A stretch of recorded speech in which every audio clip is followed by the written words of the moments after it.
आज जो पावर और रुतबा महिंद्रा के एसयूवीज के पास है, यही सेम पावर और रुतबा आज से 10-12 साल पहले टाटा के एसयूवीज के पास हुआ करती थी। लेकिन एक तरफ महिंद्रा ने अपने एसयूवीज के ऊपर कंटिन्यूअसली काम करते गए, जबकि वहीं दूसरी तरफ टाटा ने आज से 7-8 साल पहले ही इस रेस से अपना स्टेप बैक कर लिया था और छोटी गाड़ियों के ऊपर फोकस करने लगी थी। आज के समय पर जिस पोजीशन पर महिंद्रा की स्कॉर्पियो खड़ी है, उस पोजीशन पर आज से कुछ साल पहले टाटा की एक एसयूवी खड़ा हुआ करती थी, जिसका नाम था Tata safari. Police officers, mafia और आर्मी, इन सब की फेवरेट एसयूवी हुआ करती थी। यहाँ तक कि कुछ आम पब्लिक की भी, जो ऑफ रोडिंग के लवर्स हुआ करते थे। लेकिन कुछ कारण की वजह से इस एसयूवी को 2019 में टाटा मोटर्स ने पूरे ग्लोबल मार्केट से डिसकंटिन्यू कर दिया। इसके बाद आज हमारे पास इसकी लेटेस्ट जनरेशन सफारी मौजूद है, लेकिन ये स्ट्रॉम नहीं है, जिसका डिमांड आज भी भारत के कई सारे off roader lovers Tata Motors से करते हैं। लेकिन अब आपके और हमारे मन में ये सवाल उठता है कि आज के जमाने में इतना ज्यादा डिमांडेड एसयूवी को टाटा मोटर्स ने क्यों डिसकंटिन्यू कर दिया, और क्यों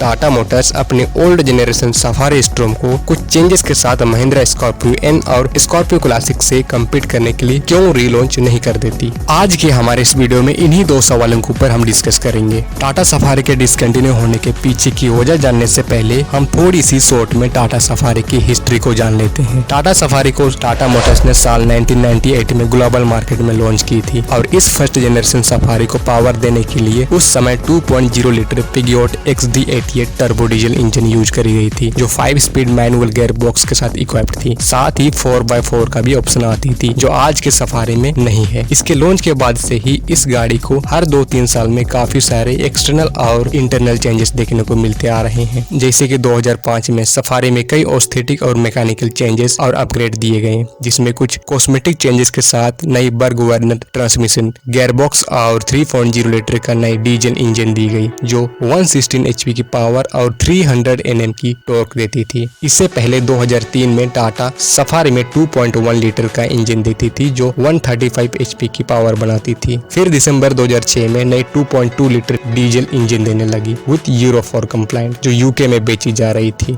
लेकिन इस समय तक इंडियन सफारी में 3.0 लीटर इंजन ही यूज होती थी। मिड 2007 तक इंडियन मॉडल में भी 2.2 लीटर इंजन यूज करने लगी। फिर इसके बाद 2010 में सफारी में एक मेजर फेसलिफ्ट देखने को मिली, जिसमें नई क्रोम ग्रिल, नई इंटीरियर ट्रिम, नई instrument console with hooded inset dashboard and new colour combination जैसे चेंजेस देखने को मिली। इन सारे अपडेट्स में कंपनी ने गाड़ी के braking power, horse power, off roading capabilities में भी अपग्रेड करती रही, लेकिन प्लेटफॉर्म सेम रही। Telcoline's Tata X2 body on frame chassis. फिर 2012 में इस गाड़ी को मेजर चेंज देखने को मिली, जिसमें लगभग गाड़ी के हर एक हिस्से को अपग्रेड और चेंज कर दिया गया था, जिसको कि टाटा सफारी स्ट्रॉम नाम दिया गया, जिसमें इंजन, गियरबॉक्स, इंटीरियर ये सब कुछ अपग्रेडेड था। 2015 में इस गाड़ी के इंजन को फिर से अपग्रेड कर दिया गया नई 2.2 लीटर ओरिकोर 400 इंजन के साथ, जो 6 स्पीड मैनुअल ट्रांसमिशन के साथ आती थी, जो 156 bhp की पावर और 400 Nm का टॉर्क पैदा करती थी। यही सफारी दिसंबर 2016 में महिंद्रा स्कॉर्पियो को हराकर इंडियन आर्मी की तरफ से 3192 गाड़ियों की कॉन्ट्रैक्ट अपने नाम कर ली थी। अब डिस्कस करते हैं कि आखिरकार टाटा सफारी मार्केट से डिसकंटिन्यू क्यों हो गई, इसके पीछे की वजह क्या हो सकती है, और फिर बात करेंगे कि क्या होगा अगर टाटा अपनी ओल्ड जनरेशन सफारी स्ट्रॉम को महिंद्रा स्कॉर्पियो क्लासिक से कम्पीट करने के लिए फिर से मार्केट में रीलॉन्च कर देती है। टाटा सफारी के डिसकंटिन्यू होने की 4 मेन और बड़े रीजंस हमारे सामने दिखते हैं। 2019 में टाटा मोटर्स की तरफ से ऑफिशियली ये अनाउंसमेंट देखने को मिलती है कि वो अपनी टाटा सफारी स्ट्रॉम को BS6 कंप्लाइंट इंजन के साथ लॉन्च नहीं करेंगे, और साथ ही वे लोग सफारी के प्रोडक्शन को भी बंद कर रहे हैं। तो पहला कारण तो हुआ कि ये गाड़ी BS6 रूल एंड रेगुलेशन को मीट नहीं कर रही थी, क्योंकि 2020 से सभी गाड़ियों को BS6 कंप्लाइंट इंजन के साथ ही लॉन्च किया जाना था, जो कि सभी ब्रांड्स के लिए कंपल्सरी कर दिया गया था बाय द गवर्नमेंट। सफारी के पूरे टाइमलाइन में टाटा ने लगातार इस गाड़ी के इंजन में कई सारे चेंजेस एंड अपग्रेड कर दी गई, लेकिन इसके बावजूद भी इस गाड़ी में वो रिफाइनमेंट और स्मूथनेस कभी देखने को नहीं मिल रही थी, जो अपने कॉम्पिटिटर के गाड़ियों में देखने को मिल रही, और ना ही उस समय यानी 2017 से पहले लोग इस गाड़ी के इंजन को समझ पा रहे थे, क्योंकि उस टाइम पर लोग एसयूवी से ज्यादा हैचबैक और सीडान कार ही लेना प्रेफर कर रहे थे। यानी उस समय लोगों को ऑफिस और रेस्पेक्ट वाली वाइब ज्यादा पसंद आ रहे थे, और सफारी बनी थी ऑफ रोडर्स, पॉलिटिशियन और गुंडों के लिए। साथ ही टाटा हमेशा से बदनाम है कि उनकी लगभग सभी गाड़ियों की इंजन काफी अनरिफाइंड और अनस्मूथ होती है, जो आज भी है। तीसरे कारण जिस वजह से टाटा को इस एसयूवी को डिसकंटिन्यू करना पड़ा, दैट इज टाटा ने इस गाड़ी के इंजन में तो बहुत सारे चेंजेस किए, लेकिन टाटा ने कभी भी आज के समय के हिसाब से इस गाड़ी में latest features he add on नहीं की। ऑल्दो ये चीज टाटा की मजबूरी भी हो सकती है, लेकिन सफारी के बंद होने का बड़ा कारण ये भी है क्योंकि जिस समय पर ये गाड़ी मार्केट से डिसकंटिन्यू हो गई थी, उस समय पर मार्केट में इसके कई सारे कंपटीटर आ गए थे जो इससे ज्यादा बेहतरीन फीचर्स दे रहे थे, और जो फीचर्स उस समय टाटा सफारी स्ट्रो में थी, जैसे 4x4 body on frame chassis, ये सब चीजें उस समय कस्टमर को उतना ज्यादा समझ नहीं आती थी। साथ ही हम कह सकते हैं कि लुक्स भी उतना रिफ्रेश नहीं थी जितना 2016 के बाद महिंद्रा स्कॉर्पियो लगती थी। ऑल्दो लुक्स सब्जेक्टिव है।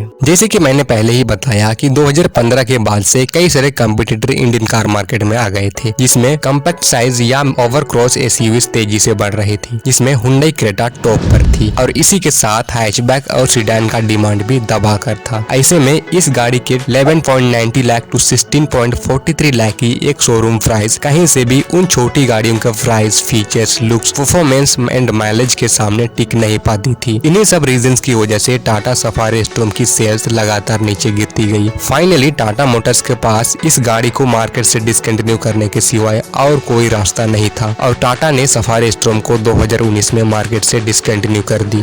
ये सब होने के बाद फिर टाटा मोटर्स ने 2021 में अपनी ग्राविटास को मार्केट में लॉन्च कर दी है, सफारी की नेम प्लेट यूज करके, जो कि ऑब्वियसली हैरियर का ही 7 सीटर वर्जन होती है। कई सारे चेंजेस एंड एडिशंस और 2023-24 में फेसलिफ्ट के बावजूद भी इसे वो रिस्पॉन्स नहीं मिल पाती है जो इससे मिलना चाहिए, क्योंकि इस वाली सफारी में 4x4 नहीं आती है और ना ही उतना पावर आती है जितना कि इसके मेन राइवल XUV 700 में आती है विद 4x4। 2021 में महिंद्रा स्कॉर्पियो एन और स्कॉर्पियो क्लासिक के रीलॉन्च के बाद टाटा की तरफ से भी ये उम्मीद की जा रही थी कि अब टाटा भी अपने लेजेंडरी टाटा सफारी स्ट्रॉम को कुछ मेजर चेंजेस के साथ स्कॉर्पियो एन से कम्पीट करने के लिए मार्केट में फिर से रीलॉन्च करेगी, लेकिन बदले में टाटा ने सफारी और हैरियर के डार्क रेड, गोल्ड और काजीरंगा एडिशन ही लॉन्च करती रही। लेकिन क्या होगा अगर टाटा इसे कुछ इस प्रकार के लुक्स के साथ मार्केट में रीलॉन्च करती है तो, और इंटीरियर का डिजाइन कुछ 2021 वाली सफारी जैसी। देखिए टाटा अगर ऐसे करती है तो महिंद्रा स्कॉर्पियो एन और क्लासिक को बहुत ही टफ कंपटीशन दे सकती है, क्योंकि दोनों ही एसयूवीज इंडिया की लेजेंडरी एसयूवीज हैं, जिसके साथ लोगों के कई सारे इमोशंस कनेक्टेड हैं। बट अनफॉर्चुनेटली पॉसिबल बहुत कम है, क्योंकि खर्च बहुत होने वाली है। शायद ईवीज के साथ आ सकती है, बट सिर्फ 10% चांसेस है, बिकॉज अब टाटा ईवीज पर ज्यादा फोकस कर रही है। उनका पूरा ध्यान सिर्फ ईवीज के ऊपर ही है। सियरा और कर्व भी कुछ ही सालों में मार्केट में आने वाली है, जिसके लिए हम सब बहुत एक्साइटेड हैं, क्योंकि मुझे कूपे डिजाइन वाली कार बहुत पसंद है। आप लोगों को कैसे कार पसंद है ये कमेंट सेक्शन में जरूर बताएं। तो दोस्तों ये थी टाटा सफारी की कंप्लीट हिस्ट्री और टाटा की सफारी को लेकर फ्यूचर प्लानिंग, साथ ही सफारी के मार्केट में डिसकंटिन्यू होने के पीछे की वजह। आशा करता हूँ ये वीडियो आपको पसंद आई होगी। ये वीडियो देखने के लिए आपका बहुत बहुत धन्यवाद।